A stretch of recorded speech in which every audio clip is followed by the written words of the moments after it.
한동안 모습을 드러내지 않던 그들이 다시 국내로 몰려들고 있습니다. 중국인 관광객 요우커입니다. 코로나 방역이 풀리고 억눌린 해외여행의 수요가 폭발하면서입니다. 자, 2023년 올 한 해 우리 증시 최대 변수로 꼽히는 중국 시장이 지금 변곡점에 놓여 있습니다. 염승환 이베스트 투자증권 이사에게 해석과 전망을 좀 들어보겠습니다. 이사님, 어서 오십시오. 네, 안녕하세요. 네. 자, 오늘 새해 첫 거래일이었습니다. 오늘 같은 날은 좀 제가 입은 이 옷 색깔처럼 좀 빨간색이 많이 보여야 되는데 여전히 하락으로 마감을 했네요. 네. 시작부터 별로 유쾌하진 않은 것 같습니다. 네, 지난 연말에도 좀 장 분위기가 좀 좋지 않았고 산타랠리를 기대했다고 많이들 실망하셨는데 연초에도 좀 실망스럽게 오늘 증시가 좀 하락을 좀 한 것 같고요. 네. 또 무엇보다 증시에 좀 관심이 많이 없어진 것 같아요. 그러니까 거래 대금 자체도 많이 네. 좀 줄어들면서 시장은 좀 아쉽게도 좀 침체 상태로 좀 출발을 한 것 같습니다. 네, 그러니까 지금 가장 궁금한 건 그거겠죠. 올해 과연 우리 주가가 어디까지 빠질 네. 것이며 만약에 오른다면 어디까지 오를 것이냐. 지금 증권사들이 여러 가지 지금 전망을 내놓고 있는데요. 잠깐 보시면요. 자, 가장 하단이 2,000 그리고 가장 상단이 2,700. 이게 또 폭이 너무 커서 네. 이런 전망은 저도 할 것 같은데요. 그래서 거의 모르겠다는 거 아닙니까? 이 정도 네, 수준이면? 그러니까 사실 이게 폭이 넓다는 건 그만큼 이제 변동성이 크다는 얘기고 그만큼 이제 증권사들도 나름대로 고심은 하는데 예측하기 좀 어렵다. 사실상 좀 굉장히 불확실하다라고 좀 보셔도 좋을 것 같습니다. 염 이사님이 속한 그 이베스트 투자증권은 2,700 네. 가장 높은 전망치를 냈어요. 네. 이사님 개인적으로는 얼마 정도 예상하십니까? 사실 저희 당사는 좀 긍정적인 좀 의견으로 여전히 좀 보고 있고요. 그리고 저 개인적으로는 저게 상반기입니다, 목표가. 네. 그래서 2,700은 상반기인데 저 개인적으로 하반기에 그래도 자산 가치 한 배 수준이 한 2,850 정도는 좀 상승하지 않을까 이렇게 기대를 하고 있습니다. 1년 새 그 급락한 그 주식 시장이 다시 주가를 회복하려면 하락한 요인만큼이나 많은 좀 긍정의 네. 스토리들이 필요할 텐데 이사님 좀 긍정적으로 보고 계신 그 근거는 충분합니까? 일단 이제 작년에 주식시장이 2,900에서부터 출발해가지고 2,100까지 한번 빠졌잖아요. 근데 네. 그 가장 컸던 이유가 사실은 삼고 현상이죠. 그러니까 고물가, 고금리, 고환율인데 사실 이 중에 이제 환율은 이미 좀 꺾였고요. 네. 고물가, 고금리도 여전히 높긴 하지만 이제 방향성은 조금씩 꺾여가거든요. 근데 올해 미국 연준도 금리 인상이 좀 중단될 가능성이 높기 때문에 네. 적어도 올해 삼고 현상은 좀 완화될 것 같고 그리고 우리나라 경제에 또 많은 부분이 우리가 의존하는 게 중국이잖아요. 근데 중국이 지난해 셧다운 통해서 굉장히 네. 안 좋았는데 최근에 중국이 이제 열고 있거든요. 리오프닝도 하고 그래서 네.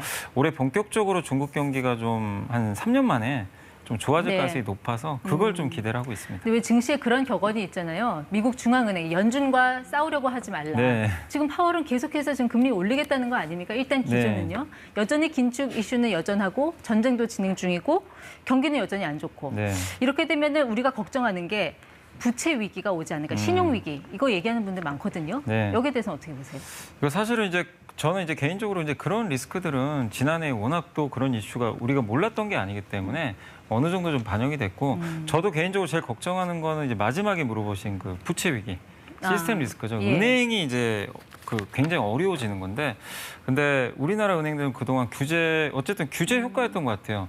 굉장히 자금 관리를 좀 잘한 걸로 지금 나와 네. 있거든요. 그래서 현금도 풍부하기 때문에 한국의 그 은행 위기는 저는 좀 리스크는 크지 않다 이렇게 보고 있습니다. 지금 상황에서 투자자들은 굉장히 복잡 다단한 심정일 것 같아요. 그러니까 현금을 좀 확보한 분들조차도 네. 지금 들어가야 돼 이러는 분들 아니면 어떤 분들은 조금만 더 올라와라. 그럼 나 바로 현금 확보 들어간다. 여러 가지 심정이 교차하고 있다는 말이죠. 네. 이런 상황에서 투자자들이 꼭 지금 해야 할 것, 확인해야 할 것이 있다면 어떤 걸 좀 가이드를 주시겠습니까? 그러니까 작년에 이제 많은 분들이 실패했던 것 중에 좀 하나 또 꼽으라면 역시 좋을 때 비싸게 산 것 때문이 아닌가. 너무 좋을 때. 그러니까 좋다는 얘기는 비싸다는 얘기거든요. 누구나 다 고점에 이제. 물렸다는 말씀이시죠? 그래서 이제는 좀 한번 눈을 돌려보면 어떨까. 그러니까 뭐냐면 좀 지난해에 좀 안 좋았던 업종들이 네. 있잖아요. 그 얘기는 굉장히 주가가 안 좋다는 얘기인데 예. 거기서 올해 좀 좋아질 만한 게 뭐가 있을까. 네. 요걸 좀 한번 고민해 볼 필요가 있다고 말씀드리고 기존과는 싶어요. 다른 성장 엔진을 찾아보자는 말씀이신 것 같은데 네네. 지금 좀 관심 없고 버려진 종목 중에서 2023년 올해 반등이 나올 만한 업종 어디를 보고 계십니까? 사실 진짜 많긴 하지만 그래도 저는 좀 디스플레이 업종을 디스플레이. 대표적으로 좀 꼽고 싶습니다. 여기 업종이 사실은 이제 뭐 최근에 실적도 좀 안 좋긴 하지만 이게 수요가 지금 워낙 안 좋잖아요. IT 기기가 안 팔리니까. 그래서 디스플레이가 우리 뭐 TV도 들어가고 모바일에도 들어가고 뭐 PC도 들어가는데 네.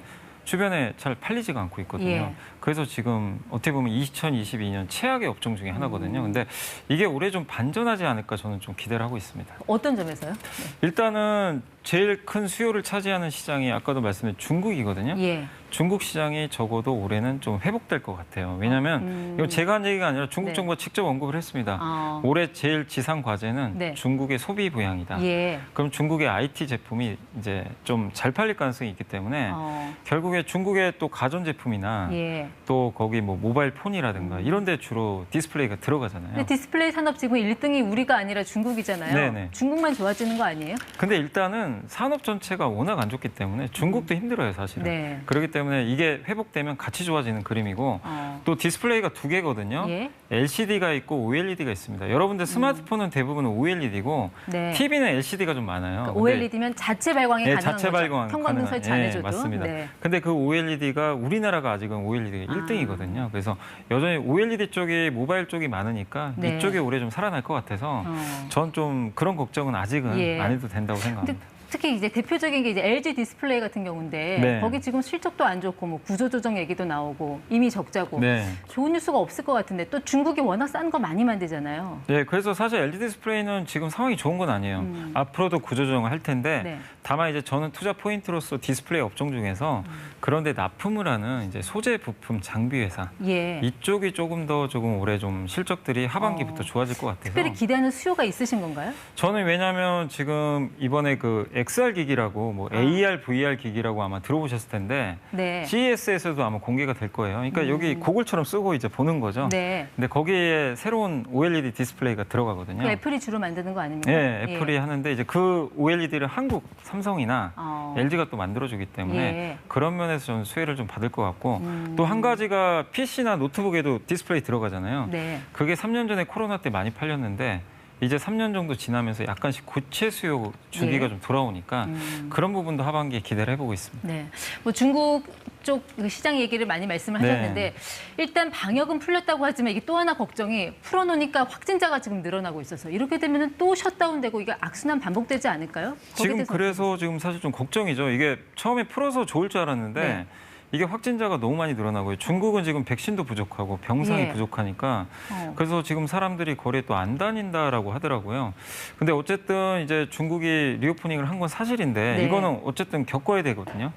이게 왜냐면은 백신이 부족한 상태에서 어쨌든 한 번에 네. 갑자기 확진자가 확 줄거나 그럴 수는 없거든요. 예. 그래서 적어도 조금 한 달 정도는 조금 고비가 있지 않을까 생각합니다. 알겠습니다. 염회사님도 늘 말씀하시지만 주도주하고 테마주는 다른 거죠. 네네. 주도주라는 거는 정말 그 시장을 끌어내기 위한 에너지가 있는 종목군, 좀 그 중에 하나를 말씀하신 건데 네. 혹시 투자자들이 뭔가에 좀 투자하려고 할 때 정말 뜯어 말리고 싶은 그런 업종 없습니까? 주의해야 될 섹터. 주의해야 될 섹터는 역시 성장이 이제 꺾이는 섹터 중에 하나죠. 그러니까 저도 여러 번 말씀드렸지만 코로나19에 기댔던 섹터들 있잖아요. 그러니까 대표적으로 뭐 진단키트라든가 네. 아니면 백신이라든가 이런 쪽은 왜냐하면 수요가 늘면은 상관이 없어요. 근데 다시 뭐 이런 팬데믹이 온다면 모르겠는데 네. 이게 줄 수밖에 없잖아요. 그래서 뭐꼭 뜯어 말린다는 표현은 그렇지만 네. 조금 수익을 내긴 좀 어려운 섹터가 아닐까 생각합니다. 투자자들한테 마지막으로 뭐 새해 덕담 한 말씀 해주시면요. 저는 이제 사자성어로 그냥 고진감래 좀 말씀드리고 싶어요. 지금 네. 오늘도 되게 좀 힘든 상황인데 어쨌든 그래도 좀 인내심을 가지고 좀 잘 이겨내시면 또 네. 열매를 얻지 않을까 생각합니다. 알겠습니다. 덕담이 현실이 되는 한 해를 기대해 네. 보겠습니다. 염승환 이사 함께했습니다. 고맙습니다. 네, 감사합니다.